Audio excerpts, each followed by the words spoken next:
foi uma fala na Conferência Municipal da Saúde, e mesmo o Cascais trazendo uma questão de, né, vamos dizer, pensar em um centro de referência, e que esse centro de referência possa atender a família, a questão do serviço né, psicológico, né, apoio psicológico para a família da pessoa com deficiência. A gente não, sabe, o Estatuto tem muito, né, o foco na pessoa com deficiência. Só que se a gente não atende a família, essa pessoa não está bem atendida, né? Seja o responsável. Para a família, apoio psicológico, inclusive no capítulo da saúde. Da saúde tem isso? A orientação como sugerido. Não, está aqui. Esse é baseado no primeiro. Em qual que é? Onde que está, doutor Miguel? Se eu achar que eu estou com a nova versão. Ou senão, consta isso, não tem problema, só para a gente estar. Vamos passar para frente, então, sem problema. Eu acho que é importante. Expresso a orientação foi desde o início da identificação da causa da deficiência para a família, não só para a pessoa com deficiência, para a habilitação e reabilitação, mas também a orientação, apoio, inclusive, psicológico, para os seus familiares. E técnico, né? Também. Está previsto aqui, deixa vocês aguardarem que eu já encontro a previsão. Então, para o próximo campeonato? Não sei, algumas coisas que vocês querem sugerir, algumas já estão inclusive previstas. Então, por exemplo, do atendimento à família, orientação, inclusive técnica, já está aqui, já na parte da saúde, desde o início. Em relação à previsão expressa de diagnóstico genético. Serviço de genética médica. Serviço de genética médica. Serviço de genética médica. É fundamental. De fato, não é uma previsão expressa, serviço de genética médica, mas a gente prevê assistência médica, terapêutica integral, universal e gratuita. E isso inclui também a genética médica. Né? Estou vendo a doutora Daniela está fazendo isso. É importante colocar esse serviço. Esse serviço que na verdade... Esse serviço ele compõe essa assistência integral, universal e gratuita. Mas não é fornecido. Não é fornecido. Nós não temos, não é algo que a população tenha, né, aqui no estado. É uma necessidade de tratamento, de atenção, né, de serviço dentro desse tratamento integral, universal e gratuito. Está registrado. Outra coisa que eu queria ver se tem aí, a respeito do preparo dos médicos, eu vi que tem uma coisa de médicos. A questão do preparo dos médicos para passar o diagnóstico para a pessoa, para a família, se acaso tem, por exemplo, um bebê com deficiência, se nasce com deficiência, o médico poder passar para a família de uma forma mais simples, para a família entender, também não só o bebê, e assim como a pessoa que tem o acidente e fica com deficiência, para o médico saber contar para a família e uma preparação mesmo da família para receber essa notícia, que a gente sabe que não é fácil. Eu só queria complementar. Assim, só a questão do ordem. Se a gente fica, não tem como resolver esses detalhes agora aqui, que é detalhe entre aspas, evidentemente, de orientação sexual, de orientação psicológica, estamos tratando de uma lei, se isso está contemplado, fazer esse debate aqui é improdutivo nesse momento, sem nenhum desmerecimento. Só queria complementar. Como é o teu nome mesmo? Você falou por último, né? Sandra. O que a Sandra está passando para nós é uma situação muito importante. Eu até pediria a colaboração, de repente, da doutora Daniela, né, por favor. Mas o que eu tenho verificado na secretaria é que existem muitos pais, familiares, em geral, que não conseguem entrar em nenhum programa de atendimento, ou seja, para receber BPC ou qualquer outro, né, nessa linha, porque o diagnóstico dos seus filhos não foram fechados. Então eu acho que é um direito da pessoa com deficiência ter o seu diagnóstico fechado. Eu entendo também que talvez exista um prazo de evolução de alguma síndrome, que o médico precise de um tempo para poder fechar o seu diagnóstico. Mas não é o que acontece. Eu vejo pessoas com 20, 30 anos que não tiveram os seus diagnósticos fechados. Então eu não sei se existe uma previsão legal para isso. Eu pediria um auxílio para a doutora Daniela, de repente. Mas eu gostaria que isso constasse no estatuto, né? Que as pessoas têm o direito de ter o seu diagnóstico fechado no menor prazo possível, que eu não sei dizer agora, minha formação não é na área, mas eu acho que é o direito que as pessoas têm de ter o seu diagnóstico fechado. Doutora Daniela, daí, a lei prevê alguma coisa nesse sentido?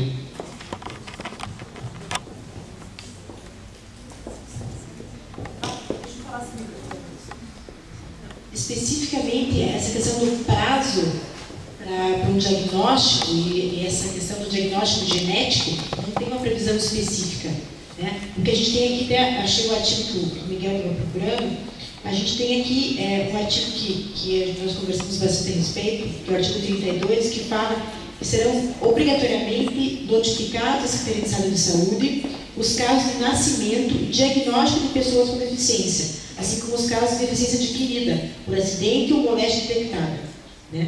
Então, ele cria uma forma de notificação obrigatória. Então, todos os nascimentos ou as deficiências adquiridas devem ser obrigatoriamente notificados à Secretaria.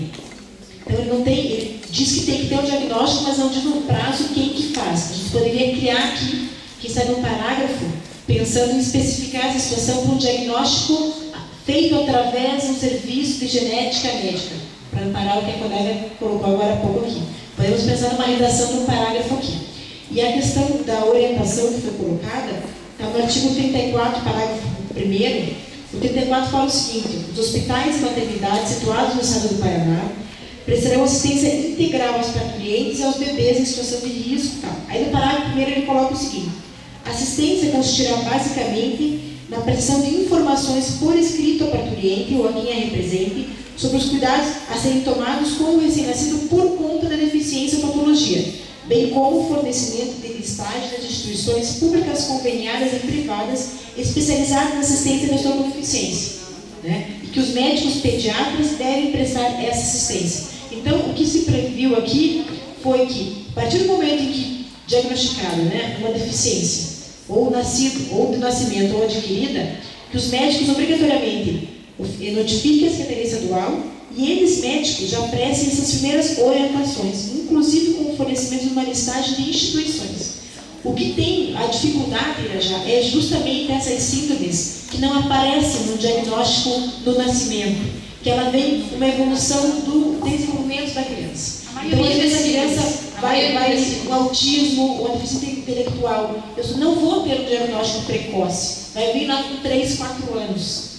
Então, como a gente poderia, de repente, pensar numa outra redação aqui, para englobar também esses casos? Eles entram nas deficiências adquiridas, entre aspas, aqui, né? Mas a gente poderia pensar numa redação, eu até me coloco à disposição para a gente pensar a gente tentar, nesse mesmo artigo aqui, ampliar para esse tipo de diagnóstico. Gente, é só para vocês poderem lembrar e entender. Essa proposta de estatuto, as propostas que estão sendo colocadas aqui, tá? Elas podem ser detalhadas e vão ser detalhadas num segundo momento no plano diretor. Existe o plano diretor do estatuto, onde as propostas terão o detalhamento para a efetiva aplicabilidade, entende? Então, todas essas questões da família, orientação, sexualidade, todos esses detalhamentos, e aí eu apoio a fala do Enio, elas vão ser feitas no plano diretor. Então, o que nós temos que aprovar agora são as propostas. Tá, a proposta ela é ampla, ok, fechou. Então, se você entende que lá no plano diretor você vai poder detalhar ela, entendeu? Me preocupa que já são 20 para 4, está passando o tempo, a gente não. Exatamente. Então, a gente tem que se ater às propostas. Elas são amplas, atendem, poxa, então lá no plano diretor a gente vai dar essa contribuição de detalhar mais. né, focando isso, focando aquilo, então a gente tem que se ater às propostas, tá? Então, podemos passar para o segundo capítulo, que é o direito à habitação. Eu vou tentar ser mais breve possível, até porque esse é um capítulo bem curto, e a gente vai, acho que as questões do fórum, só salientar as questões mais importantes para que a gente possa dar a palavra também para outras pessoas. Então, a questão do direito à habitação. No artigo 35, ele fala que serão destinadas pessoas com deficiência ou famílias que as possuam em seu seio imóveis populares comercializados pelo Estado. Proposta de alteração. As habitações de interesse social ofertadas pelo Estado deverão respeitar os padrões do desenho universal, possibilitando pleno uso por parte de pessoas com e sem deficiência. Justificativa. Desde o final de 2008, as novas habitações de interesse social do Estado de São Paulo vêm sendo construídas com o padrão de desenho universal, cumprindo disposição da Convenção da ONU, que trata especificamente do assunto. Muitos municípios definem uma metragem para que a habitação seja tratada como de interesse social ou casa popular, e a casa no desenho universal fica alguns metros maior que o costumeiro. Alguns municípios alteraram suas legislações municipais para possibilitar tal disposição. Então, eu acho que seria extremamente importante se pudessem todas ser construídas no princípio do desenho universal. No inciso 1º, proposta também de alteração para... Eu não gostaria de ler inteiro o parágrafo, senão fica muito longo. Eu vou falar só da proposta de alteração, então. Farão constar ser interessado na aquisição ou qualquer de seus moradores, pessoas com deficiência. Não sei exatamente em que parte que está isso, no inciso, mas vamos adiante.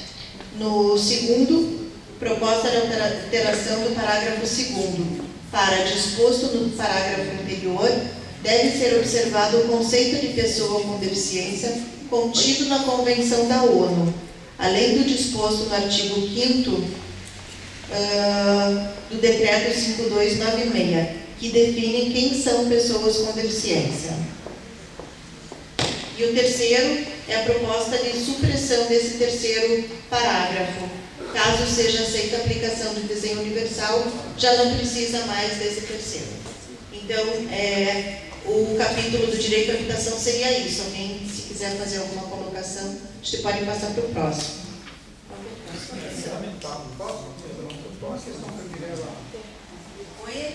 O Enio quer falar. O microfone, alguém pode passar para ele?